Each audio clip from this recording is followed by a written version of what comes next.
안녕하세요. 사랑하는 성도님, 기쁨의 주님이 우리와 함께 하십니다.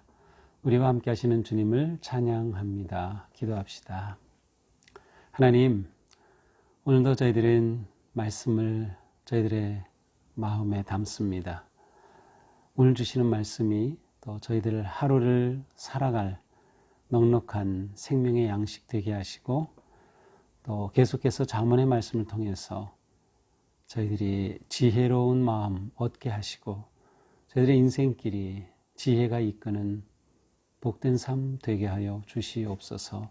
예수님 이름으로 기도합니다. 아멘.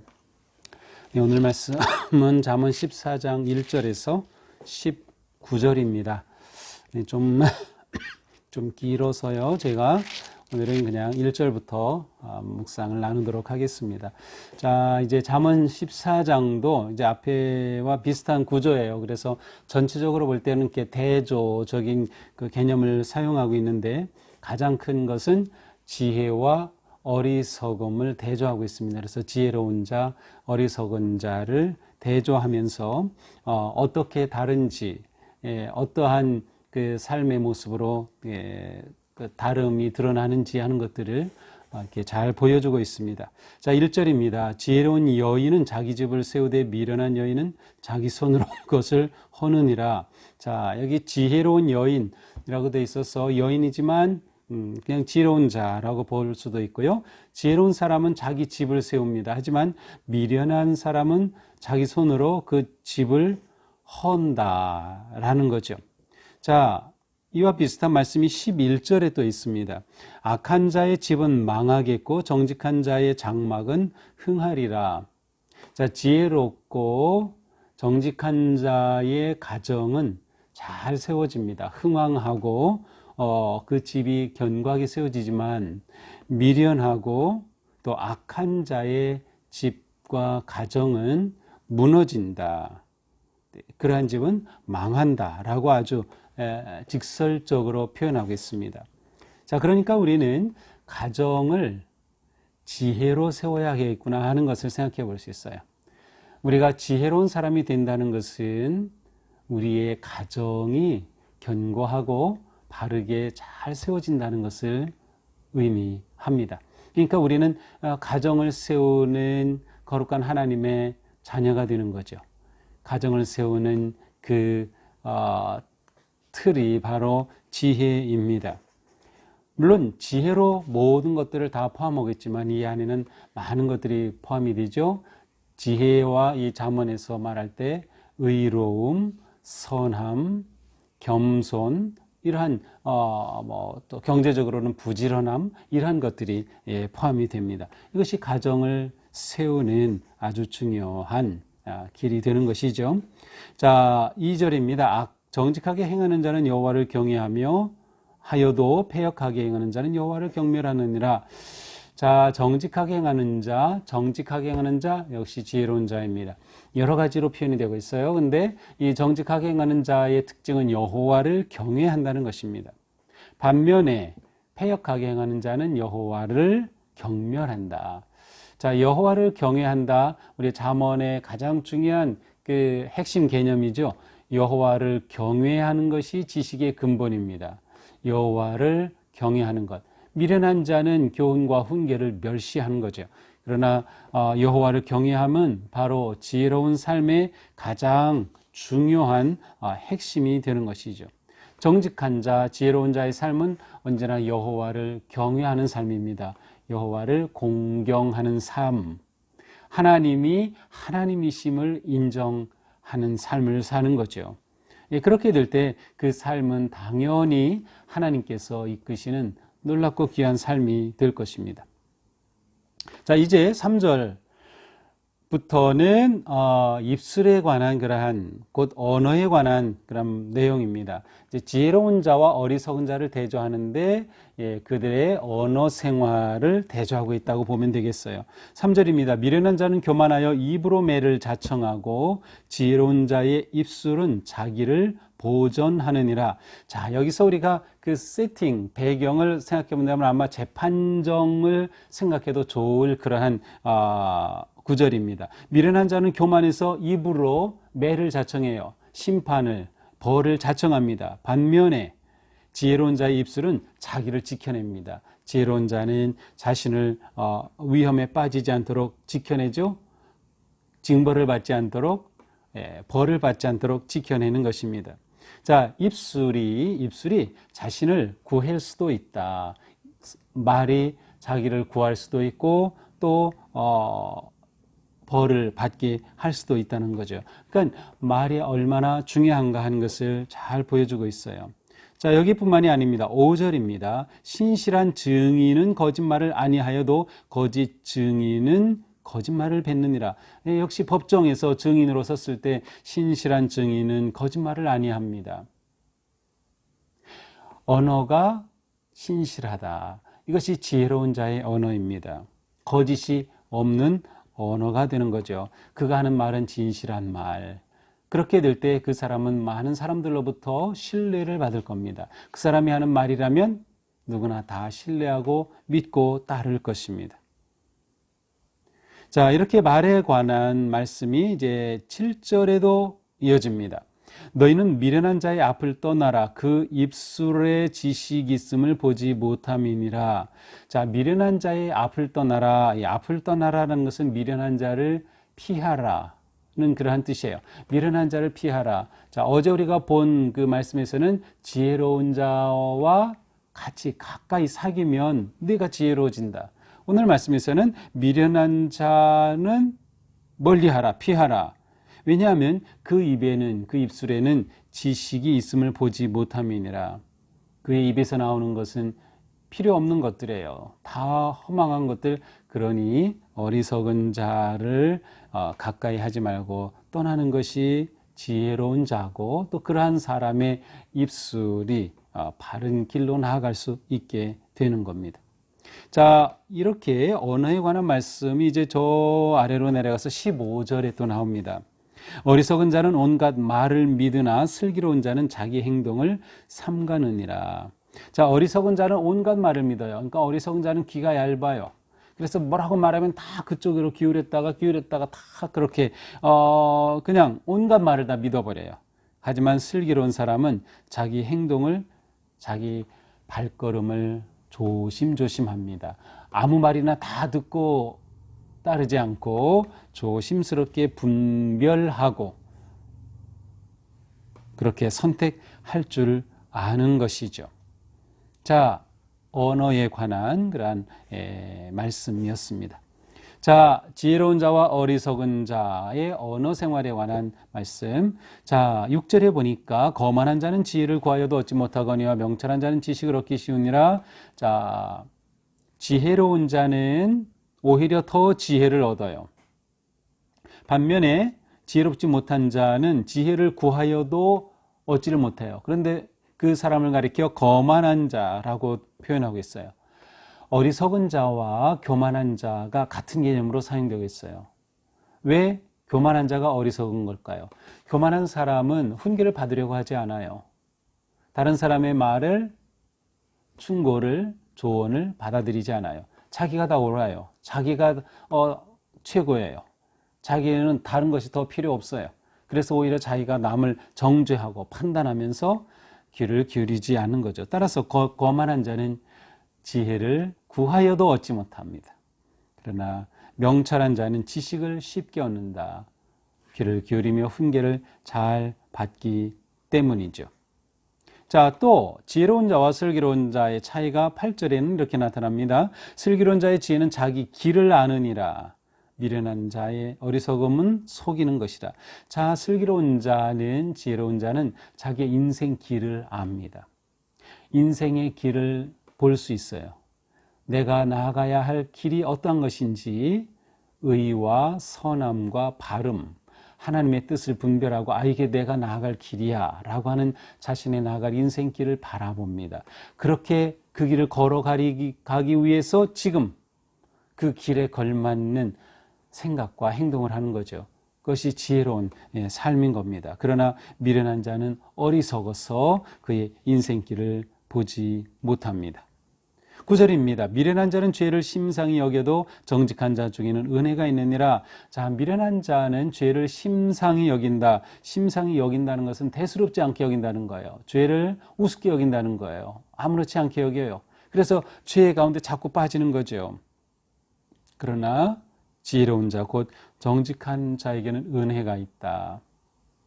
죄를 멀리하고 죄를 떠나고 죄를 하나님 앞에 고백하면서 살아갈 때 그에게 당연히 하나님의 은혜가 임할 수밖에 없는 것입니다.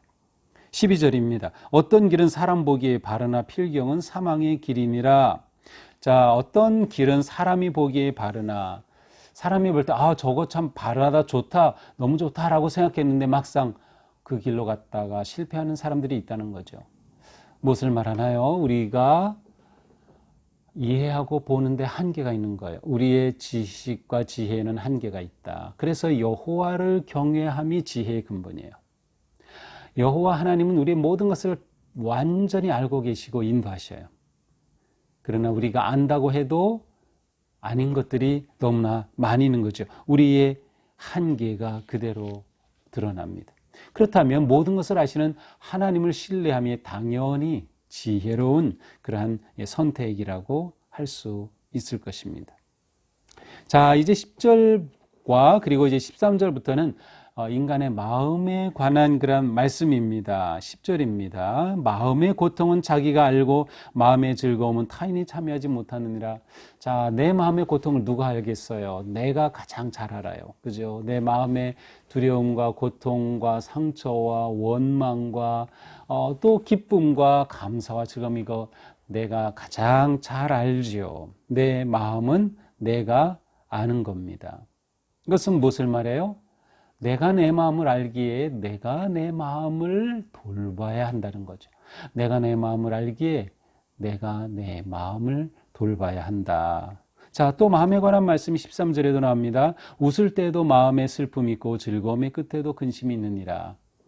웃지만 그 속에는 슬픔이 있을 수 있고 또 즐거움 끝에도 근심이 있을 수 있다.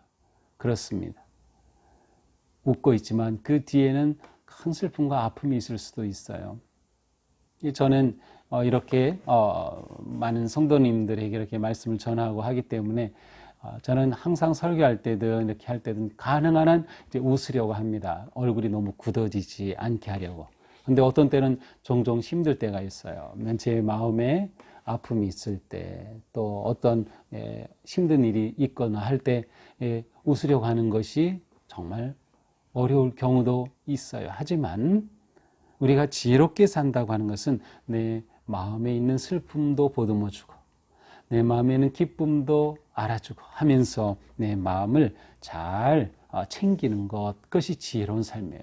그러니까 우리가 지혜가 있으면 자기를 돌볼 줄 아는 거예요. 자기의 몸과 건강과 마음과 생각 그리고 영혼을 돌보는 그러한 삶을 사는 것이죠. 자, 14절에도 마음에 관한 말씀입니다. 마음이 굽은 자는 자기 행위로 보응이 가득하겠고 선한 사람도 자기 행위로 그러하리라. 자, 마음이 굽었다. 마음이 왜곡됐죠. 악하죠. 죄 가운데 있다. 그러면 그 보응이 있다는 거예요. 사람의 행위, 마음에 따른 결과가 있다. 우리가 지혜로운 삶을 산다는 것은 지혜로운 마음을 얻는 것이고 그 열매가 우리 삶 가운데 나타나는 것이죠. 당연합니다. 그래서 마음이 굽은 자에게는 그것에 따라서 오는 그러한 보응, 열매가 있다는 거예요. 선한 사람도 자기 행위로 그러하리라. 선한 사람도 역시 자기 행위를 통해 선한 열매를 맺죠. 자, 이것을 하나님이 주장하시는 겁니다. 그래서 지혜로운 자는 내 인생길에 하나님을 신뢰하는 거예요.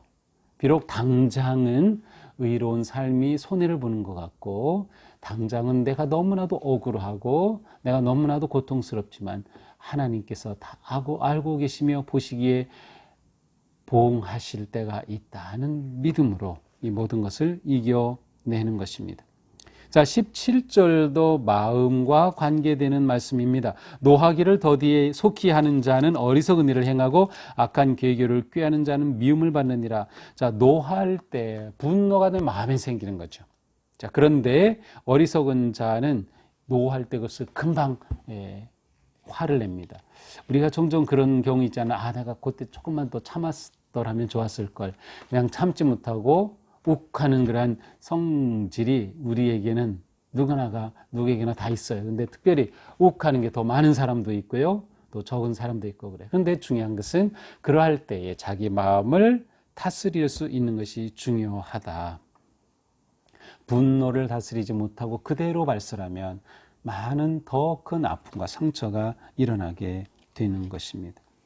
우리 마음은 여러 가지 모습을 하고 있죠. 그래서 우리는 우리 마음을 내가 잘 알기에 내 마음에 귀를 기울이며, 저번 우리가 경청에 관해서 주일에 말씀을 들었는데 내 마음의 소리에 경청하는 것도 매우 중요해요.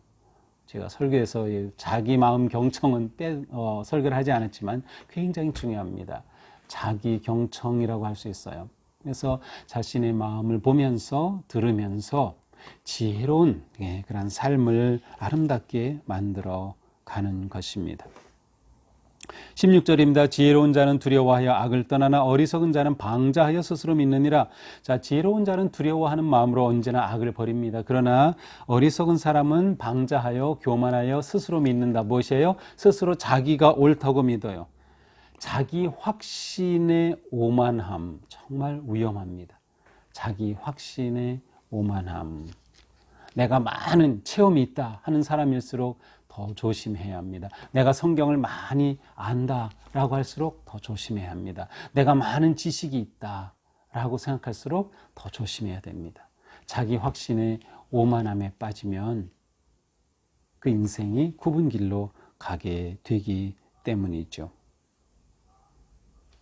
마지막 18절입니다. 18절 19절입니다. 어리석은 자는 어리석음으로 기업을 삼아도 슬기로운 자는 지식으로 면류관을 삼느니라. 악인은 선인 앞에 엎드리고 불의한 자는 의인 문에 엎드리느니라. 결국 하나님이 주인이시기에, 하나님이 모든 역사의 주인이시기에 악인은 결국 선인 앞에 무릎을 꿇을 것이다. 불의한 자는 의인의 문 앞에 엎드러질 것이다.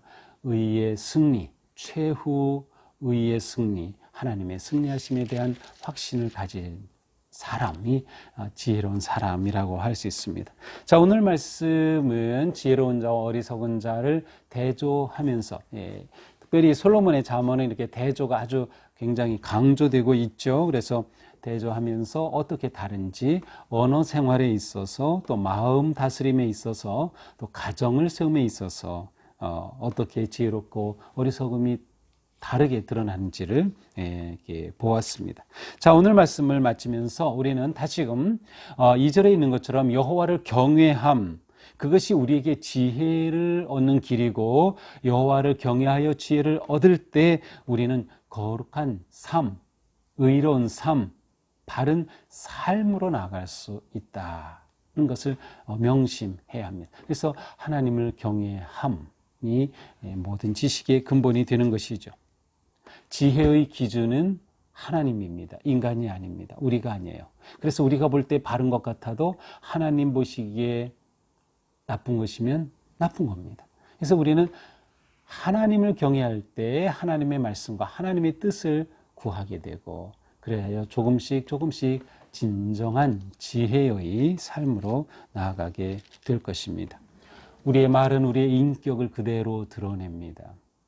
우리는 우리의 말을 통해서 참된 평안과 기쁨을 누리는 삶, 진정한 지혜의 삶 살아갈 수 있기를, 그리고 하루하루 조금씩 우리의 성품이 거룩하고 아름답게 세워지는 지혜로운 삶이 되기를 주님의 이름으로 축복합니다. 기도합시다.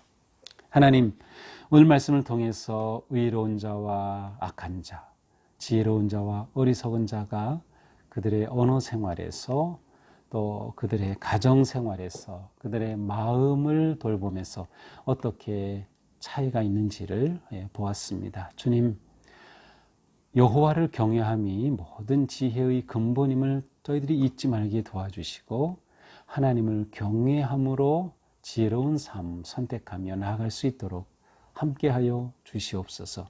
특별히 저희들이 지혜로운 마음 되어서 우리의 마음을 돌보고 자신의 마음에 귀를 기울이며 더욱 주님을 바라보는 진정한 주님의 자녀들 되게 하여 주시옵소서.